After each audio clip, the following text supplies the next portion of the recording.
சமீப காலமாகவே டயபெட்டிஸ் அப்புறம் வெயிட் லாஸ் இது ரெண்டுக்குமான ட்ரீட்மெண்ட் அப்படிங்கிறது உலகம் ஃபுல்லாவே பிரபலமாயிட்டு வருது. உலக அளவுல எலி லில்லி நிறுவனத்தோட மூஞ்சாரோ ட்ரக்கும் நோவா நார்டிஸ்க் நிறுவனத்தோட விகோவி ட்ரக்கும் தான் இதுல முன்னிலையில இருக்காங்க. இந்தியால மார்ச் 2025ல எலி லில்லி அவங்களோட மூஞ்சாரோ ட்ரக் வந்து லான்ச் பண்ணாங்க. சேல்ஸ் வந்து ரொம்ப சூப்பராகவே இருந்துச்சு அப்படின்னு சொல்லலாம். அந்த மருந்தோட ஸ்டார்டிங் டோஸ் 14,000ல இருந்து மேக்ஸிமம் டோஸ் வந்து 28,000 அப்படிங்கிற மாதிரி பிரைஸ் வந்து பிக்ஸ் பண்ணிருந்தாங்க. அதுக்கப்புறம் நோவா நார்டிஸ்க் அவங்களோட விகோவி ட்ரக்கை வந்து ஜூன் 2025ல லான்ச் பண்ணாங்க. அதுக்கப்புறம் ஒரு 2-3 மாசம் கழிச்சு அவங்க பிரைஸ 30% வந்து கட் பண்ணி அதோட மார்க்கெட் ஷேரை பிடிக்கிறதுக்கு ஒர்க் பண்ணிட்டு இருந்தாங்க. இந்த ரெண்டு மருந்துகளோட மூலப்பொருளான செமாக்ளூடைடோட பேட்டன் அப்படிங்கிறது இந்த வருஷம் மார்ச்ல வந்து முடிவடைய போகுது. சோ இந்தியால இருக்கிற பார்மா கம்பெனிஸ் இந்த மருந்தோட ஜெனரிக் வெர்ஷன்ஸை ரெடி பண்ணி லான்ச் பண்றதுக்கு ஒர்க் பண்ணிட்டு இருக்காங்க.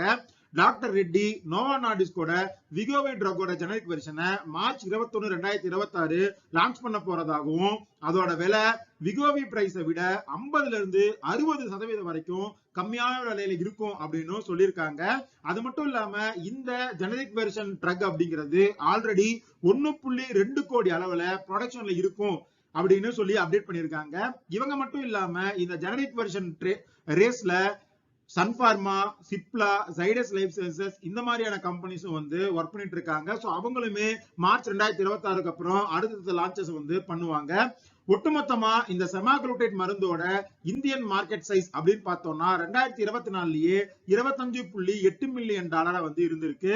அது மட்டும் இல்லாம வருடா வருடம் இதோட வளர்ச்சி அப்படிங்கிறது 17.8% இருக்கும்னும் 2035ல இதோட ஒட்டுமொத்த மார்க்கெட் சைஸ் இந்தியால மட்டும் $347.5 மில்லியன் அளவுக்கு இருக்கும் அப்படின்னு இந்த துறை சார்ந்த நிபுணர்கள் எல்லாருமே சொல்லியிருக்காங்க. சோ இப்போ டாக்டர் ரெட்டி இந்த நோவா நார்டிஸ்கோட மருந்த 10,000 to 16,000 ரேஞ்சில இருந்து அதோட ஜெனரிக் வெர்ஷனை 4,000ல இருந்து 8,000 ரேஞ்சில கொடுக்கறதன் மூலமா இந்த ஓவரால் மார்க்கெட்ல ஒரு சைசபிள் ஷேரை வந்து அவங்க பிடிப்பாங்க அப்படின்னு நம்ம எதிர்பார்க்கலாம்.